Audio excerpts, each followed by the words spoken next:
خدا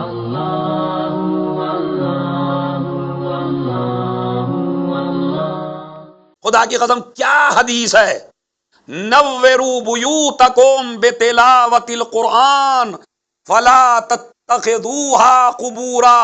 اگر آپ حدیث کے ترجمے سے واقف ہو جائیں تو خدا کی قسم قیامت تک داد دیں گے نبی کو، مجھے نہیں، نبی کو داد دیں گے۔ نبی فرماتے ہیں نوروا بیوتکم، اپنے گھروں کو نورانی بناؤ قرآن کی تلاوت سے، فلا تتخذوها قبورا، ان کو قبریں نہ بناؤ۔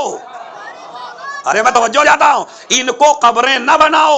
اس کا مطلب ہے نبی نے بتا دیا جس گھر سے قرآن کی تلاوت بلند ہو وہ گھر ہے، اور جہاں قرآن کی تلاوت نہ ہو وہ قبر تو ہو سکتا ہے، گھر نہیں ہو سکتا۔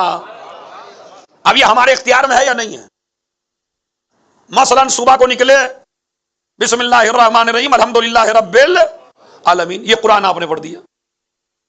یہ جو بسم اللہ الرحمن الرحیم ہے یہ قرآن کی آیت ہے، الحمدللہ رب العالمین یہ قرآن کی آیت ہے۔ زیادہ کریے، اپنے گھر میں رات میں سوئیے 3 دفعہ قل واللہ پڑھ کے سو جائیے۔ 3 دفعہ قل واللہ پڑھنے کا مطلب یہ ہے کہ آپ نے پورا قرآن پڑھ لیا۔ تو اس کا مطلب ہے اگر آپ چاہتے ہیں کہ آپ کا گھر گھر بنے تو آپ کو ذکر خدا کرنا پڑے گا اور تلاوت قرآن کرنی پڑے گی۔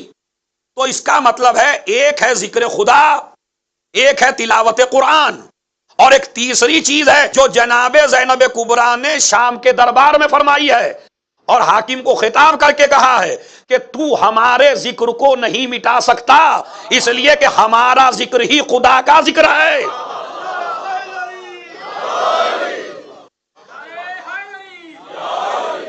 ہمارا ذکر ہی خدا کا ذکر ہے۔ تو اس کا مطلب ہے گھر کو گھر بنانا ہے تو 3 چیزیں لے کے چلیے۔ اب یہ تحفہ دے رہا ہوں آپ کو، اگر گھر کو گھر بنانا ہے تو 3 چیزیں لے کے چلیے۔ اللہ کا نام لیجئے، قرآن کی تلاوت کیجئے، اہل بیت کا تذکرہ کیجئے۔ ایک صلوات بھیجے محمد اور آل محمد پر۔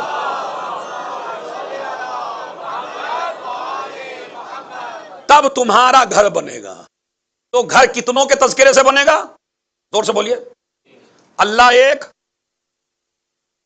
قرآن اور رسول، اہل بیت 3۔ اچھا کلمے کتنے ہیں؟ وہ بھی 3، لا الہ الا اللہ محمد رسول اللہ علی جون۔ تو اس کا مطلب ہے گھر کو گھر یہی 3 کلمے بناتے ہیں۔